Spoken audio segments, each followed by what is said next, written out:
D'abord, c'est match par match, ça c'est important. Après, il faut aussi voir au niveau des blessures et tout ça. Et on doit continuer sur la manière qu'on a travaillé. Ça veut dire on essaye de créer une équipe qui veut se donner à fond, une équipe qui joue avec, à mon avis, plus de maturité ou avec plus d'intelligence comme au début.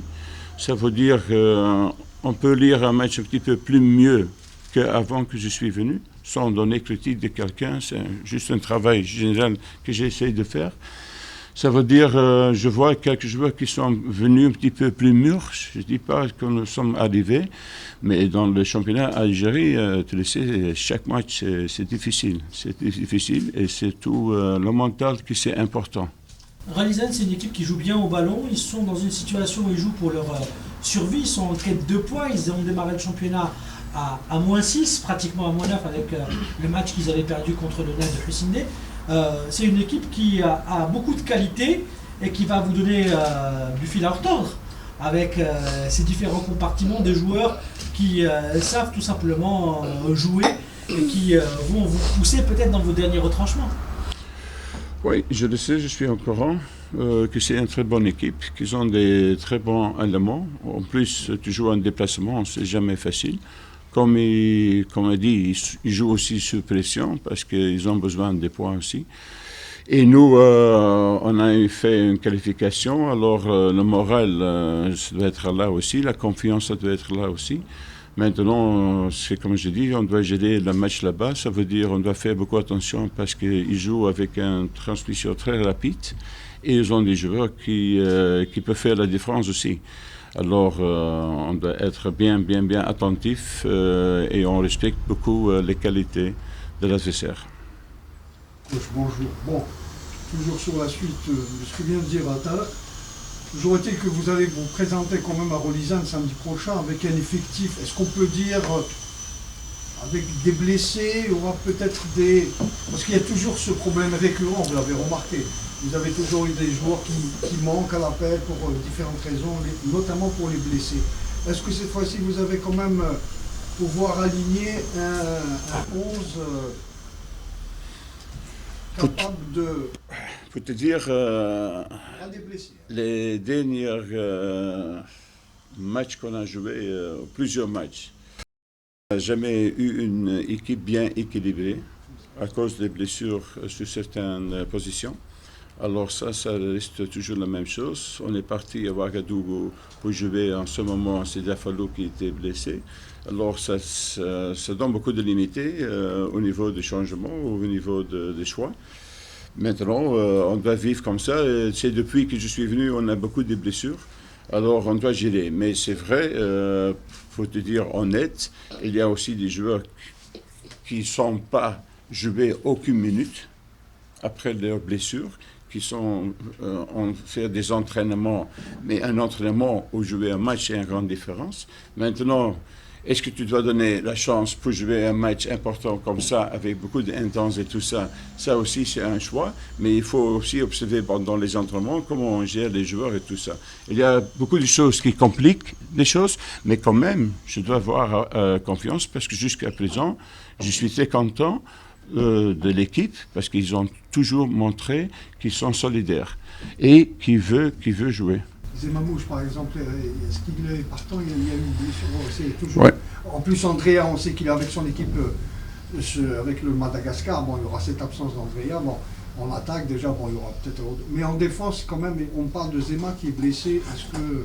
Oui, c'est vrai, on doit voir comment il va être demain et tout ça, parce qu'on ne veut pas prendre trop de risques non plus, parce qu'il a joué depuis 2 mois avec un petit blessure, je ne peux pas dire grave, parce qu'il a géré de jouer le match. Zema aussi, c'est un professionnel. C'est quelqu'un qui, si tu parles d'un professionnel, c'est un vrai professionnel qui prend le choix et qui fait tout pour être en 100%. Alors j'espère qu'on va avoir la chance aussi qu'il va être prêt pour le match, parce que comme il joue actuellement, il joue sur un très haut niveau. Concernant Delphine Oussama, il sera du voyage ou pas? Non, parce qu'elle est voyagée avec nous, parce que c'était kiff-kiff pour le dire, blessé, blessé, est-ce qu'on peut récupérer, pas récupérer. Maintenant, il n'a pas rentré aucun entraînement. Alors, à ce niveau, on a le cas des Ziri, on a Benkalabi, on a plusieurs au niveau attaque qui ne sont pas là, et Kadour qui vient de revenir, Saoud aussi, ce ne sont pas des joueurs qui ont beaucoup joué. Alors, ça complique des choses, mais Dafalou, non. Mais le fait d'avoir récupéré, pardon, je m'excuse, le fait d'avoir récupéré les deux internationaux qui devaient jouer contre le Soudan, il y a eu l'annulation, récupérer Ben Yahya et Méziane, c'est déjà un Oui, problème bien sûr. au moins pour vous. Oui. Donc Rolizan, de côté, ils allaient jouer sans Ben Yahya, leur buteur, mais toujours est-il que pour l'équilibre de l'équipe, le retour de Ben Yahya et de Méziane, c'est quand même... Ça, c'est vrai. Au lieu de prendre un défagant ou deux défagants, je dois prendre une défagant. Il ne faut pas casser la tête. Non, ça c'est vrai. C'est vrai. On a peut-être juste ajouté une petite remarque à votre égard, parce qu'on est toujours dans le contexte de ce match. Moi, je reviens toujours sur l'histoire. C'est juste pour vous. Hein. Vous savez que l'USMA n'a jamais, c'est le seul stade d'Algérie où elle n'a jamais gagné à Rolizan, même pas un match nul. De tout le temps, on a toujours perdu à Rolizan. Oui.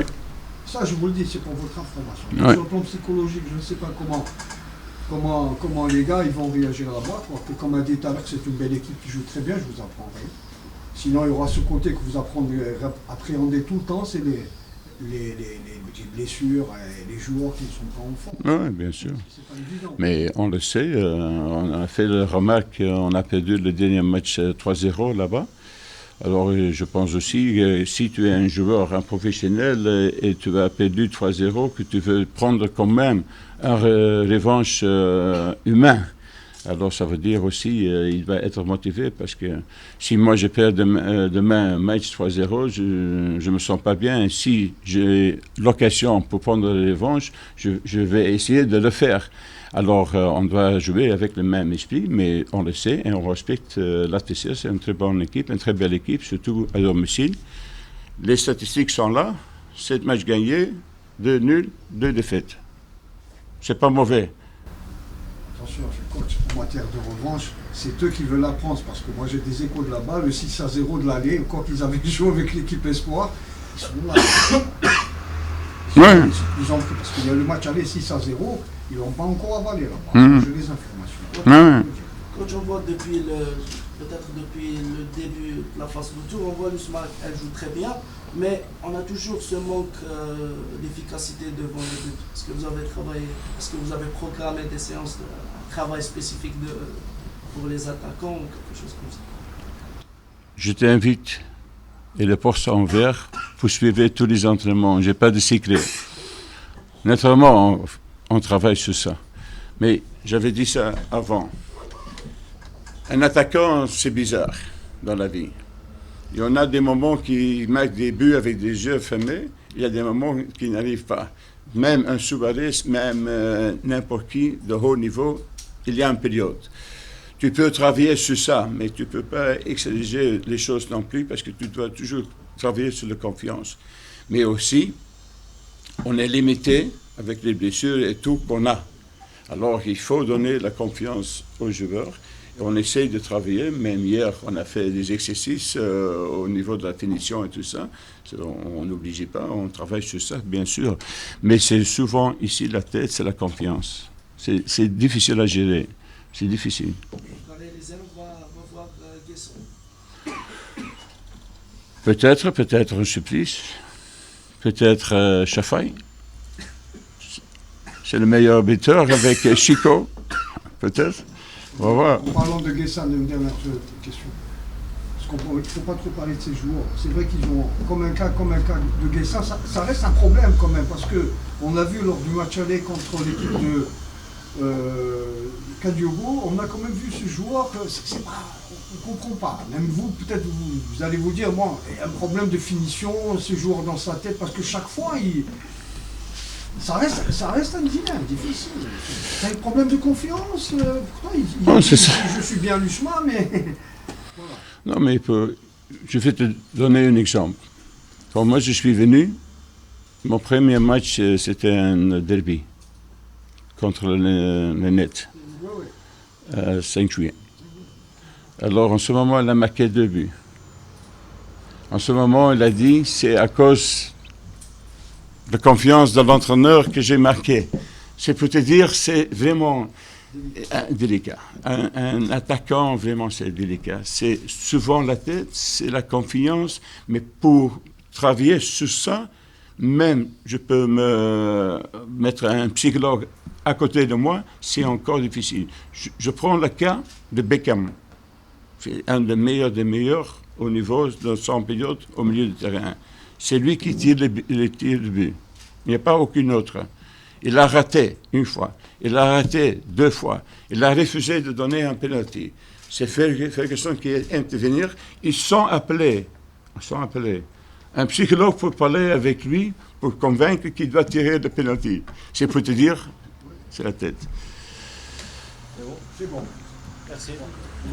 Ça va? Merci. Tu es content? Mais tu n'as pas demandé des questions à mon petit.